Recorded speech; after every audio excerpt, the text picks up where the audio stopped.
ক্যালেন্ডারের পাতায় ফেব্রুয়ারি মাস মানেই প্রেমের মরশুম, গোলাপের গন্ধ আর চকলেটের মিষ্টতায় এই ভ্যালেন্টাইন্স উইক এখন কেবল ক্যালেন্ডারের তারিখ নয়, বরং এক সামাজিক উন্মাদনা। কিন্তু এই রঙিন উদযাপনের আড়ালেই লুকিয়ে আছে শব্দহীন দাম্পত্যের ভালোবাসার গল্প। আজ ভ্যালেন্টাইন্স ডেতে তাই সেই গল্পই শোনাবো আজ। আমি একাই ঝগড়া করি নাকি? ও তো ঝগড়া করে ঝংকার দিয়ে উঠেছিল বাসন্তী আর্যের প্রতিবাদ, কিন্তু সেই ঝংকার শোনার মতো শব্দ ছিল না, ছিল হাতের ইশারা, চোখের ভাষা আর বহু বছরের অভ্যাসে গড়ে ওঠা বোঝাপড়া।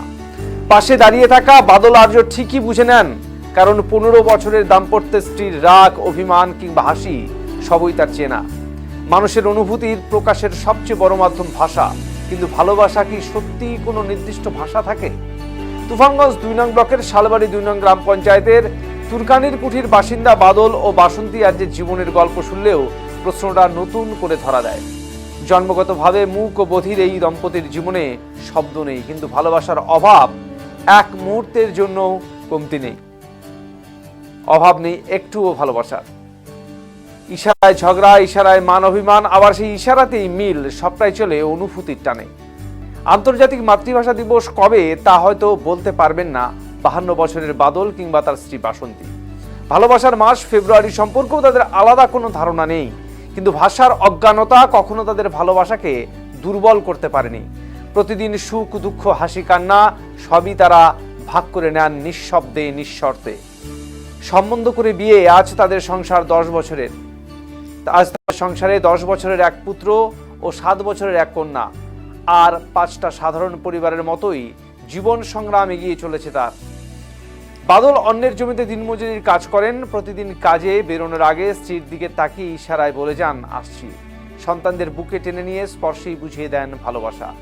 ইশারাতেই বাদল জানালেন, কথা বলতে না পারার যন্ত্রণা অনেক সময় মনের ভিতর জমে থাকে, কিন্তু সংসারের আনন্দ সেই সব কষ্ট ভুলিয়ে দেয়। স্ত্রীর সঙ্গে রাগ, অভিমান হয়, ঝগড়া হয়, তবে সেগুলো বেশিক্ষণ টেকে না। বাসন্তীর নীরব ভালোবাসাতেই সব অভিমান মিটিয়ে নেন। বাসন্তী ইশারায় বলেন, সংসার থাকলে রাগ অভিমান থাকবেই, তাতে ভালোবাসা কমে না, বরং আরো গভীর হয়।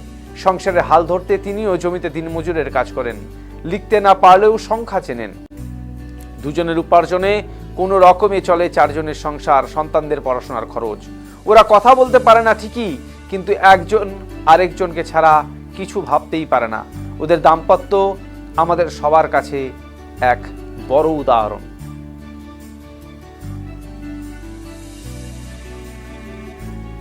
ভালো মানুষের থেকে এই দুজনের ভালো চোখের বোলা চলা, হাতের বোলা চলা, ভালো সংসার করতেছে। যে বাচ্চা কাচ্চা মানুষ করা। কিভাবে সংসার চলে তাদের? এই কাজকর্ম করো, মানুষের দুজনে কাজকর্ম করে মানুষ করতেছে বাচ্চা কাচ্চা। সংসারের ভাবেই চলছে তাদের? হ্যাঁ, ওইভাবেই চলছে। কত বছর হলো বিয়ে তাদের? তাও 15-16 বছর। মানে দেখাশোনা করেই বিয়ে হয়? হ্যাঁ, দেখাশোনা করে বিয়ে হয়। মানে এরকম কি নজির আছে আর এরকম দেখা যায়? না, দেখা যায় না। মানে ভালোবাসার দিনে তারা? হ্যাঁ হ্যাঁ, ভালো ভালো লোকের থেকে তারাই আরো ভালো সংসার করতেছে। আচ্ছা, তাদের ছেলেও রয়েছে, ছেলে মেয়ে রয়েছে? মেয়ে হয়েছে আগে, তারপরে ছেলে। তাদের পড়াশোনা খরচ সব চলছে এইভাবে? চলছে, ওই কাজকর্ম করেই পড়াশোনা, বাচ্চা কাচ্চা পড়াশোনা করাইছে। আপনার নাম দাদা? আমার নাম মিটল আর্য। না, এরা প্রতিবন্ধিত দুজনেই।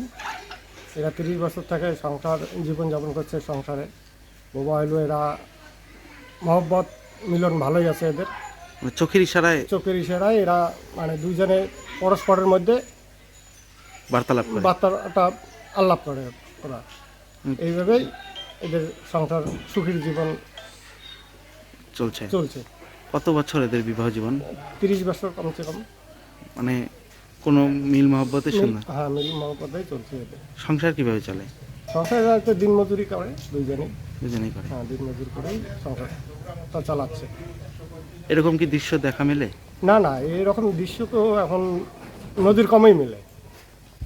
মানে এখন অল্প কথাতেই ডিভোর্সের পথে, সেই জায়গায় দাঁড়িয়ে মানে এটা নজিরবিহীন। হ্যাঁ। আপনার নাম? আমার নাম বিপুল বর্মন। জায়গাটার নাম? জায়গাটার নাম তুরকানি। না। ওই দিক অফিস